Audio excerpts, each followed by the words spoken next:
सुप्रभातं नमस्कारः स्वागतम् अत्र भवतां सर्वेषां सप्तमी कक्षायाः संस्कृत रुचिरा पुस्तक पाठे आप सभी का एक बार पुनः सातवीं कक्षा की संस्कृत रुचिरा पुस्तक के पाठन में स्वागत है। आज हम बात करेंगे समवायो ही दुर्जयः इस पाठ को लेकर के। समवायो ही दुर्जयः, समवाय यानी समूह, ही यह निश्चय के अर्थ में होता है और दुर्जय यानी कठिनाई से जीता जाने वाला। तात्पर्य यह कि समूह को जीतना बड़ा कठिन होता है। यह एक कथा पाठ है जो मूलतः आचार्य विष्णु शर्मा के द्वारा लिखे हुए पंचतंत्र नाम के ग्रंथ से लिया गया पाठ है। यह जो पाठ है इसमें समूह की शक्ति, संगठन की शक्ति बताई गई है। कहते हैं कि जिस प्रकार से छोटे छोटे धागों से अथवा छोटे छोटे तिनकों से बनी हुई रस्सी बड़े से बड़े मजबूत हाथी को भी बांध सकती है, वैसे ही छोटे छोटे लोगों का अगर समूह हो जाए तो वह समूह बड़ों बड़ों से भी विजय प्राप्त कर सकता है और उस विजय से जो माने संगठन शक्ति का सृजन होता है वह किसी के भी लिए हितकर होता है और इसलिए हमें हमेशा संगठन के साथ में रहना चाहिए, संगठित रहना चाहिए। अब पाठ को ठीक प्रकार से समझने के लिए हम लोग चलते हैं स्क्रीन में और पाठ को अच्छे से समझने का प्रयास करते हैं। आइए स्क्रीन में। एकादशः पाठः समवायो ही दुर्जयः, अर्थात 11वां पाठ समवाय अर्थात समूह और दुर्जय यानी कठिनाई से जीता जाना। तात्पर्य यह कि समूह को जीतना कठिन है। कहता है पुरा एकस्मिन् वृक्षे एका चटका प्रति वसति स्म। पूरा प्राचीन काल में एकस्मिन् वृक्षे, एक वृक्ष में, एका चटका प्रति वसति स्म, एक चिड़िया रहा करती थी। जब लट लकार के साथ में स्म लग जाता है तो उसका अर्थ बदल करके हुआ करता था, ऐसा हो जाता है। गच्छति स्म जाया करता था, पठति स्म पढ़ा करता था, तो प्रतिवसति स्म अर्थात रहा करता था। कालेन समय बीतने पर तस्याह संतति जाता। अब क्योंकि चिड़िया है इसलिए स्त्रीलिंग में है तो रहा करती थी। समय बीतने पर तस्याह संतति जाता, उसकी संतानी पैदा हुई, उसकी संतान हुई। अब चिड़िया की संतान, तो चिड़िया की संतान अर्थात उसके अंडे, क्योंकि चिड़िया के बच्चे जब पैदा होते हैं तो पहले वह अंडे के रूप में होते हैं, बाद में उसमें चूजे आते हैं। तो पुनः एकदा कश्चित् प्रमत्तः गजः तस्य वृक्षस्य अधः आगत्य तस्य शाखां शुण्डेन अत्रुटयत्। कहता एकदा, एक बार, कश्चित् प्रमत्तः गजः, कोई मतवाला हाथी, तस्य वृक्षस्य अधः आगत्य, तस्य वृक्षस्य उस वृक्ष के अधः नीचे आगत्य आ करके तस्य शाखाम उसकी शाखा को सुंडेन अत्रोटयत अपनी सूंड से तोड़ दिया। चटकायाः नीडम भूवि अपतत। चटकायाः नीडम चिड़िया का घोंसला भूवि अपतत धरती में गिर गया। पुनः तेन अंडानी विशीर्णानि और उससे अंडानी विशीर्णानि यानी उसके अंडे टूट गए। अथ सा चटका व्यलपत इसके बाद सा चटका वह चिड़िया व्यलपत यानी विलाप करने लगी। तो आगे कहता है तस्याः विलापं श्रुत्वा काष्ठकुटः नाम खगः दुःखेन ताम अपृच्छत। तस्याः विलापं श्रुत्वा उसके रोने को सुन करके, उसके विलाप को सुन करके काष्ठकुटः नाम खगः, काष्ठकूट नाम का पक्षी, काष्ठकूट यानी कठफोड़वा, एक पक्षी जो लकड़ी के या पेड़ के तने में छेद करता है, जिसको हम अंग्रेजी में वुड पैकर कहते हैं, वह पक्षी काष्ठकूट।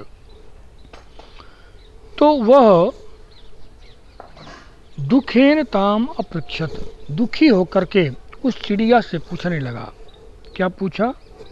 भद्रे किमर्थम व्यलपसी, हे भद्रे किमर्थम व्यलपसी, क्यों रोती हो इति। तो चटका वदत, चिड़िया ने कहा, दुष्टे नैकेन गजेन मम संतति नाशिता। दुष्टे नैकेन गजेन, एकेन दुष्टेन गजेन यानी एक दुष्ट हाथी के द्वारा मम संतति नाशिता, मेरी संतान का नाश किया गया। मैं एक दुष्ट हाथी ने मेरी संतान को मार दिया, नष्ट कर दिया। तो कहता है तस्य गजस्य वधेनैव मम दुःखम अपसरेत। तस्य गजस्य उस हाथी के वधेन एव मरने के बाद ही मम दुःखम अपसरेत, मेरा दुख दूर हो सकता है। तो ततः काष्ठकूटः तां वीणारवा नाम्न्याः मक्षिकायाः समीपम अनयत। और इसके बाद उस काष्ठकूट ने या वह काष्ठकूट उस मक्खी को उस चिड़िया को वीणारवा नाम की मक्खी के पास ले गया। वीणारवा यानी ऐसी मक्खी जिसकी आवाज़ वीणा से मिलती जुलती हो, उसको कहते हैं वीणारवा। तो वीणारवा नाम की मक्खी के पास ले गया और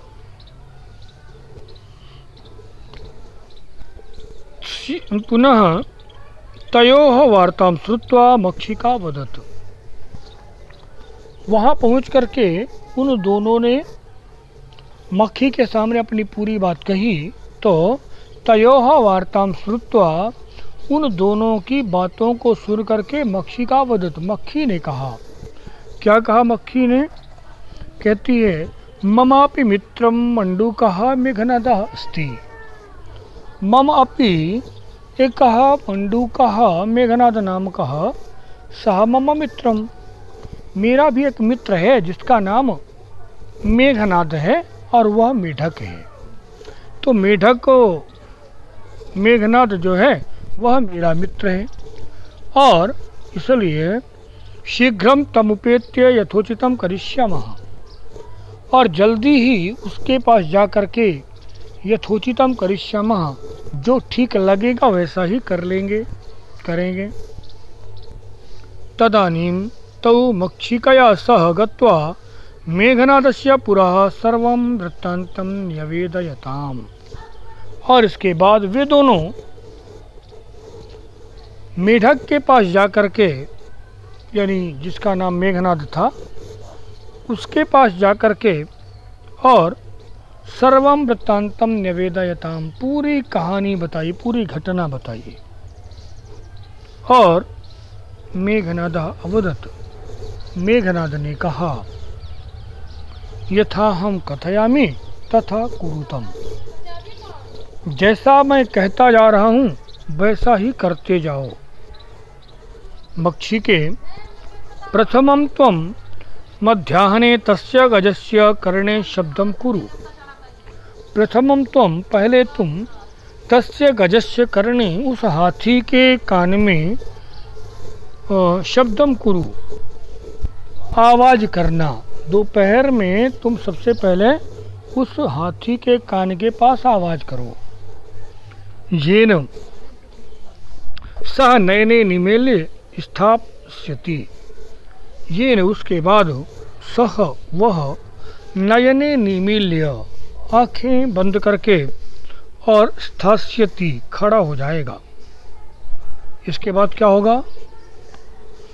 तदा काष्ठकूटः चक्वा तस्य नयने स्फोटयिष्यति, और इसके बाद काष्ठकूट कठफोड़वा तस्य नयने स्फोटयिष्यति, उसकी आंखें फोड़ देगा। एवं सह गजः अंधः भविष्यति, और इसके बाद वह हाथी अंधा हो जाएगा। सह जलाशयं तृषार्तः सह जलाशयं गमिष्यति, मार्गे महान गर्तः अस्ति।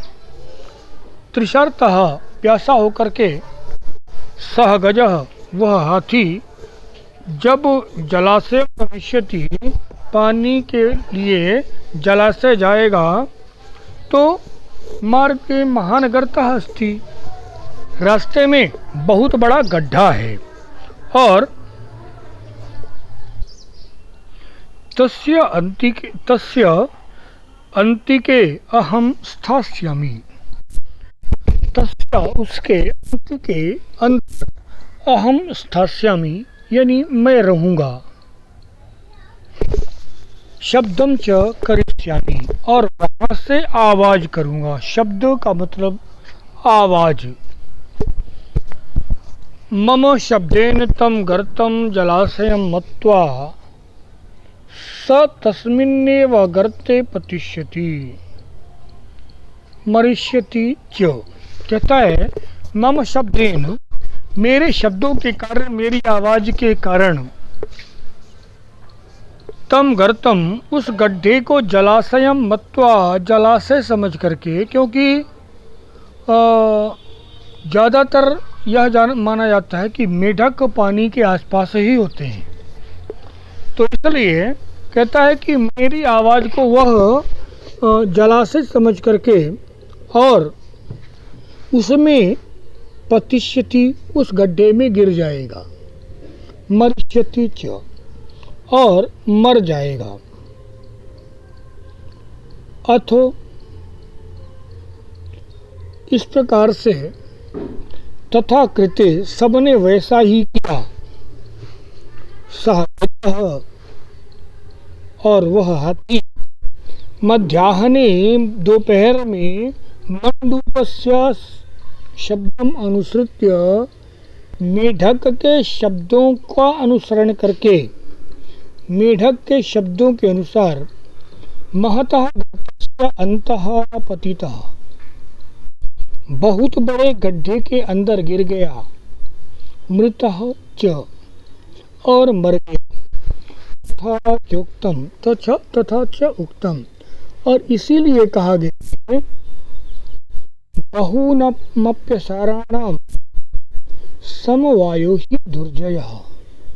बहूनाम अप्यसाराणाम, बहुत से, असार यानी कमजोर, बहुत से कमजोरों का समवाय यानी समूह ही दुर्जय, बड़ा कठिन हो जाता है इनको जीतना। यानी बहुत से कमज़ोर जीव भी अगर मिल जाएं तो वह बड़े से बड़े को हराने का सामर्थ्य रखते हैं। आज के लिए इतना ही। अगले वीडियो में हम लोग देखेंगे के अभ्यास की तरफ चलेंगे। तो संस्कृतम जयतु भारतम।